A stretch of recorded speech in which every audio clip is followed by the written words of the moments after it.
And Nilsen, first of all, displays his need to control what is happening, and secondly, the anger, which is never far below the surface. I can't understand you. I ask you to fucking start filming from the feet slowly up to the head. And you go zip, pan. Bloody hell, don't you ever watch movies? You must see thousands of movies. You must know what it's like. They're training fucking chimpanzees at Cape Canaveral to operate a camera. Anybody can do it.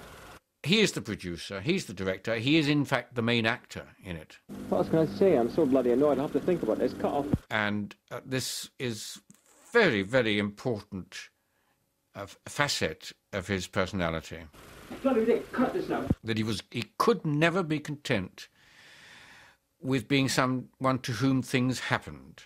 He was someone who made things happen. Cut. I think he was deeply shocked when Galashan suddenly left. Hello, Honky Tonk. How are you? I think that was very much in his mind whenever he had victims or visitors to his flat. You know, I like this guy, is he going to leave as well? David Galashan died in 1992, but at the time of the investigation, he told the police Nilsen had never been violent towards him. But Nilsen himself pointed detectives towards other men who would tell a different story. On about 7 occasions I've made unsuccessful attempts to kill people. Police were called a couple of times and allegations made, but nothing ever happened. What did you say to police? Told them that man must be drunk. I denied it and put on a convincing act. I think the fact has to be faced that while the police investigation that ended up with the trial was exemplary, I think some of the other aspects of police involvement with Dennis Nilsen over the years were pretty appalling. There are records of at least 3 and possibly 5 occasions when complaints were made to the police about attempts at strangulation after lots of alcohol.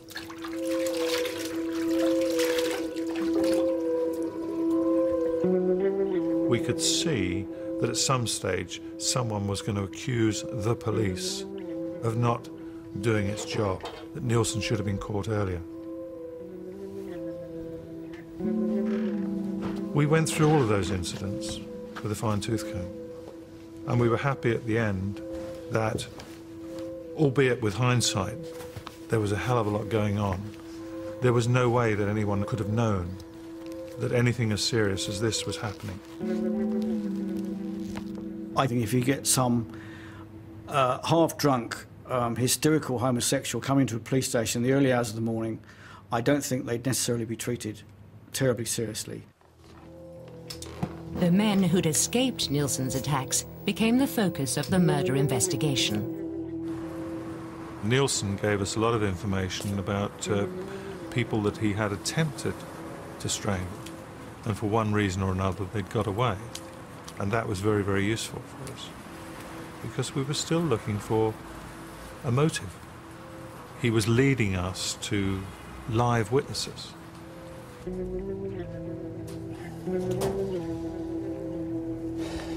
BL 88. A yellow metal earring with green beads. BL 89, another one. It was from an attempt victim. Both earrings. One of the guys we wanted to trace was a lad called Carl Stotter. I met him in Camden. I was 21 when he tried to kill me. He invited me back to his place. We got into a cab and went to Cranley Gardens.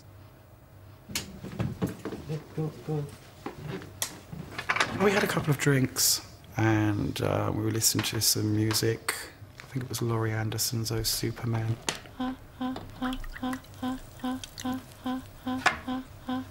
Oh, Superman.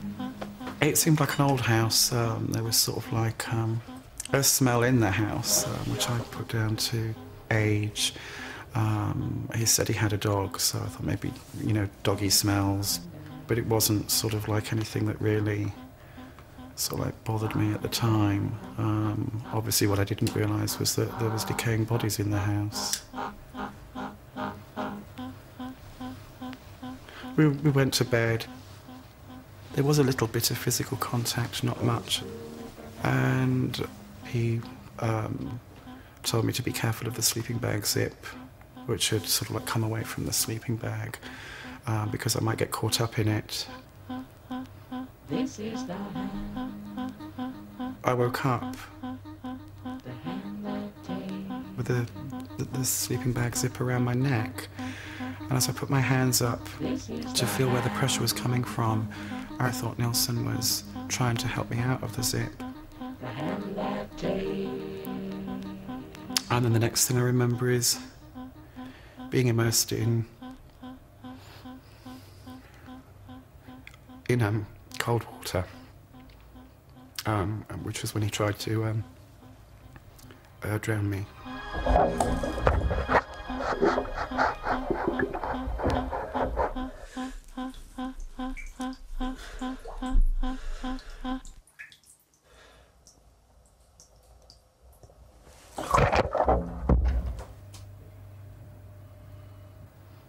I remember coming round and I had no memory of what he'd done.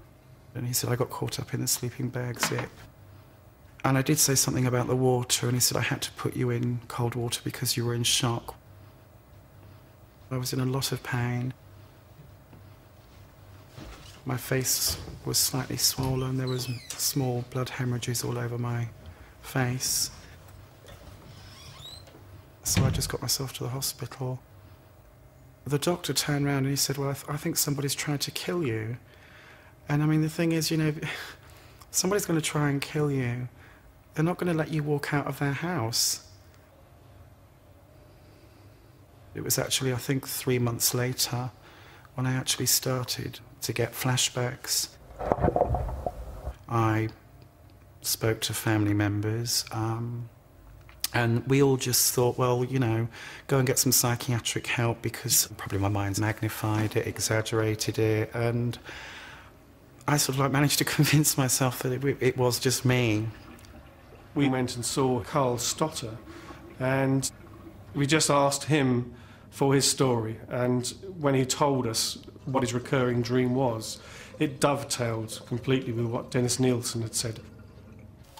I was told afterwards that he'd actually given me heart massage and mouth-to-mouth resuscitation and brought me back to life.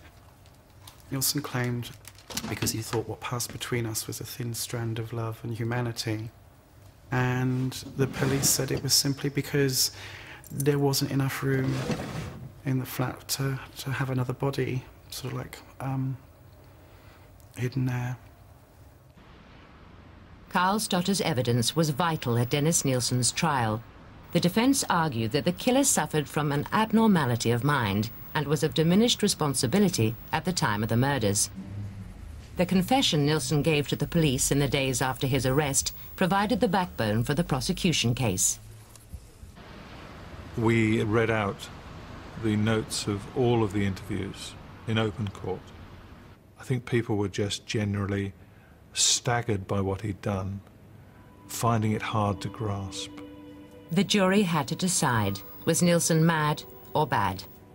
It ended up with one psychiatrist, that was our psychiatrist, saying that he was perfectly sane. One said he wasn't. And the third one, after cross-examination at the Old Bailey, said that he couldn't be absolutely sure. So we ended up with a draw. I was crucial to the case in proving that he was not of diminished responsibility at the time. That's why he warned me about the zip on the sleeping bag, because it was his intention to kill me. He went out to look for a victim, and he found one. On the 4th of November 1983, Dennis Nilsen was found guilty of murder and sentenced to life in prison. But even for those closest to the case, what drove Nilsen to kill has remained a mystery. I've thought about Nilsen on and off over the years. I still want to know why. The jurors at Dennis Nilsen's trial were expected to take a few hours to decide whether he was sane or not. but it was 2 days before they returned their verdict. By a majority of 10 to 2, they decided that Nilsen should be held fully accountable for his actions. To be insane, you have got to either not know what you're doing when you're doing it, or to know what you're doing but not know that it's wrong. Now, Nilsen knew what he was doing, and he knew it was wrong. So, ergo, he is sane. At the same time, he was able to put the head of somebody he'd known, the severed head, into a cooking pot on the stove. He was able to keep it simmering all night. He was able the next morning at breakfast to pour himself a cup of coffee and to butter a slice of toast, and at the same time turn up the heat to make sure the head was simmering properly. Now that is completely mad. I think if you're looking at it in terms of mental health legislation, if he isn't suffering from clearly defined psychiatric illness, then he can't be seen as mentally ill. The problem is, you either have a personality disorder or you don't. And if you have a personality disorder, you fit into a particular box. And Nilsen didn't really fit into any one of the known boxes. In 1985, Brian Masters published his book on Nilsen's case, Killing for Company. He'd been corresponding with Nilsen since the weeks after the arrest. Not knowing that one could not approach somebody awaiting trial on a capital charge, I wrote to him. He did reply, and his first letter haunted me for weeks afterwards, because it said, "Dear Mr. Masters, I pass the burden of my life onto your shoulders." In prison, Nilsen filled 50 notebooks with writings and drawings for the author to study. They contain clues which may point to the roots of Nilsen's killing addiction. Nilsen always had a camera from his teenage years onwards. And the camera for him was a way of stopping people from moving about. He would photograph people and encapsulate them, and as a butterfly is pinned to a board, they were pinned to a photograph.